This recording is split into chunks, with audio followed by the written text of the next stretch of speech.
Hello viewers, welcome to our channel. నేను మీ చరణ్ పర్మి. తాజాగా AP రాజకీయాల్లో కొత్తగా ఒక కలకలం రేగుతుంది. విజయసాయి రెడ్డికి సంబంధించిన ఇప్పుడు ఒక వివాదాస్పదమైన విషయం ఒకటి బయటకు వచ్చింది.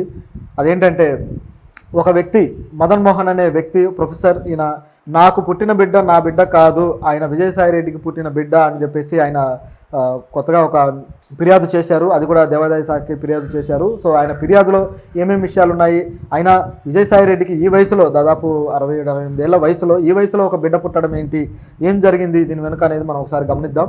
ఈ కేసు సంబంధించి చాలా ఇంట్రెస్టింగ్ విషయాలు ఉన్నాయి.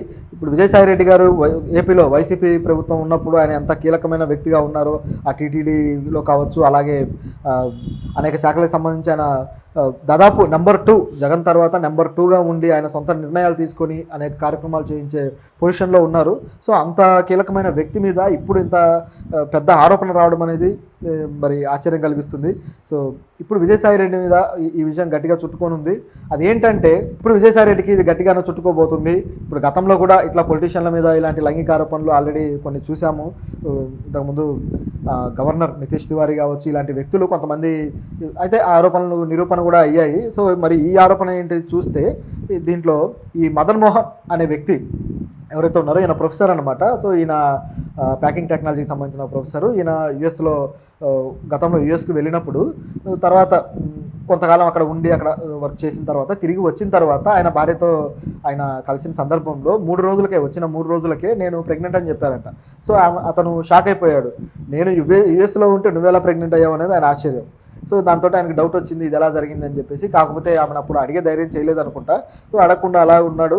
కొన్ని రోజుల తర్వాత మొత్తానికి ఆమె అయితే గర్భం దాల్చిన తర్వాత మొత్తానికి నెలలన్నీ నిండినాక ఆ బిడ్డ పుట్టాడు. సో ఆ బిడ్డ పుట్టిన తర్వాత అతను చూసుకున్నప్పుడు కూడా ఈ తండ్రి పాత్రలో ఉన్నాడు కాబట్టి ఈయన ఆ బిడ్డకి తండ్రిగా బయలాజికల్గా అంటే ఆయనకు మాత్రమే తెలుసు ఇది వేరే అని చెప్పేసి అనేది ఒక డౌట్ ఉందన్నమాట. ఇది వేరే ఎవరు నా బిడ్డ కాదు, ఎవరు బిడ్డ అయి ఉంటారు, ఎందుకు ఇట్లా జరిగిందని చెప్పేసి ఆయనకు ఒక సందేహము మానసికంగా కాస్త కృంగదీస్తూ వచ్చిందనమాట. రోజులు గడిచిన తర్వాత ఇక ఉండబట్టలేక ఆయన అసలు ఈ బిడ్డ ఎవరి బిడ్డ ఏంటి, ఎందుకు ఇట్లా జరిగింది, 3 రోజులకే నేను వచ్చిన 3 రోజులకే నీకు ప్రెగ్నెన్సీ అని చెప్పడం ఏంటి అనేది. అంటే ఆయన ప్రొఫెసర్ కాబట్టి సైంటిఫిక్గా ఆ మెథడ్ ఆ మాత్రం తెలుస్తుంది కదా. సో ఆయన అన్నీ తెలిసిన వ్యక్తే. అలా అడగడంతో ఒకసారిగా ఆమె ఇక కొద్ది రోజులు వాళ్ళిద్దరి మధ్య వాదోపవాదాలు జరిగి ఇక లాభం లేదని ఆమె చెప్పాల్సి వచ్చిందట. అయితే ఇదంతా కూడా ఆయన ఫిర్యాదులో ఉంది. ఆమె వైపు వెర్షన్ ఇంతవరకు రాలేదు. సో ఆయన ఫిర్యాదులో ఇది చెప్పడం జరిగింది. ఏంటంటే ఆయన ఈ బిడ్డ విజయసాయి రెడ్డి బిడ్డ అని చెప్పేసి ఆయనకి నేను ఇట్లా బిడ్డను కన్నాను అని చెప్పేసి చెప్పడం జరిగిందంట. దాంతో ఒకసారిగా ఆయనకు మైండ్ బ్లాక్ అయిపోయింది. అలా ఎలా జరిగింది, ఆయనకు నువ్వు బిడ్డను కనడం ఏంటి అనేది అని ప్రశ్న అనమాట. అయితే వీళ్ళ అనుబంధం ఎట్లా అయింది, నిజంగా ఇది ఆయనతో ఒక శారీరక అనుబంధంతో లేకపోతే ఏంటి అనే ప్రశ్నలు కూడా తలెత్తుతున్నాయి. కాబట్టి నిజానికైతే ఈమె దేవాదాయ శాఖలో డిప్యూటీ డైరెక్టర్గా ఉన్నారు, శాంతి అనే ఆవిడ, మదన్ మోహన్ భార్య. సో ఉన్నారు కాబట్టి ఆయన ఎవరైతే విజయసాయి రెడ్డి ఉన్నారో, సో ఆయన ఈ శాఖలన్నిటికి సంబంధించిన పర్యవేక్షణ ఇవన్నీ చేస్తూ ఉంటారు. కాబట్టి ఆయనతో ఒక అనుబంధం అనేది ఎవరో ఒక వ్యక్తి పరిచయం చేయడం ద్వారా ఒక ఫ్రెండ్షిప్ అనేది ఏర్పడి ఆయనతో అప్పుడప్పుడు ఆమె ప్రసాదాలు అవన్నీ కూడా ఆయన గెస్ట్ హౌస్కి తీసుకెళ్ళి ఇవ్వడము ఇట్లాంటివన్నీ చేస్తూ వచ్చేవాళ్ళట. సో ఇలా ఒక చక్కటి అనుబంధం లాంటిది కనిపిస్తుంది. అంటే చాలా ప్లెయిన్గా కనిపిస్తూ ఉంది. అయితే ఆమె చెప్పిన విషయం ఏంటంటే ఆయనకి బిడ్డలు లేరు, మగబిడ్డలు ఎవరు లేరు కాబట్టి నాకు బిడ్డ కావాలని చెప్పేసి ఏమైనా అడిగినట్టుగా ఒక ఫేవర్ చేయమని చెప్పేసి దానివల్ల ఐవీఎఫ్ ద్వారా బిడ్డను కన్నాను అని చెప్పేసి ఏమి చెప్పడం జరిగింది. మామూలుగా అయితే కొంతమంది ఇప్పుడు అద్దె గర్భాలన్నీ చూస్తూనే ఉన్నాం మనం. సో ఈ పద్ధతిలో కొంత కాంట్రాక్ట్ అగ్రిమెంట్ చేసుకొని అద్దె గర్భాల ద్వారా పిల్లల్ని కనడం ఇలాంటివన్నీ జరుగుతూ వస్తుంటాయి. అయితే ఈయనకి ఈ వయసులో బిడ్డ కావాలని, మగబిడ్డ కావాలని చెప్పి ఎందుకు అనిపించింది? సో అలా అనిపించిన తర్వాత ఈ ప్రయత్నం చేయడము, అట్లాగే ఐవీఎఫ్ ద్వారా బిడ్డను కన్నామని ఆమె చెప్పడము, ఇదంతా చూస్తే ఐవీఎఫ్ అనేది అది భార్యాభర్తలు ఇద్దరి అనుమతితోటి వాళ్ళిద్దరి సంతకాలతోటి ఒక తల్లి అద్దెగర్భాన్ని ఇవ్వడం జరుగుతుంది. సో మరి వాళ్ళిద్దరి ఒప్పందం జరగలేదు. మరి ఈమె ఎలా సొంతంగా డెసిషన్ తీసుకున్నారు?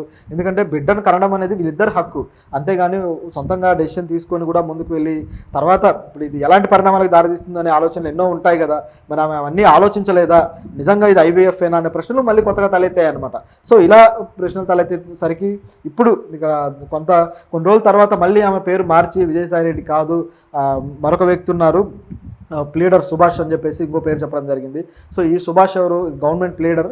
సో ఈయన పేరు చెప్పేసరికి ఎందుకంటే అతను ఇప్పుడు విజయసాయి రెడ్డికి అనుకూలమైన మనిషిగా ఆయనకు పేరుంది. సో ఇలా చెప్పడంతో మళ్ళీ ఆయన హాస్పిటల్కి వెళ్ళి చెక్ చేసుకున్నాడు మదన్ మోహన్.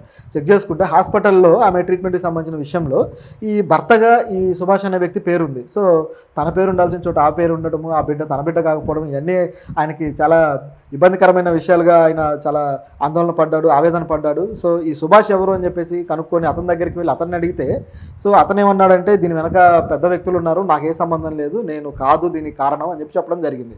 సో అంటే మొదటేమో ఆయన పేరు, తర్వాత ఈయన పేరు. సో ఏం జరుగుతుందో అర్థం కాని పరిస్థితి అయింది ఆ భర్తకి.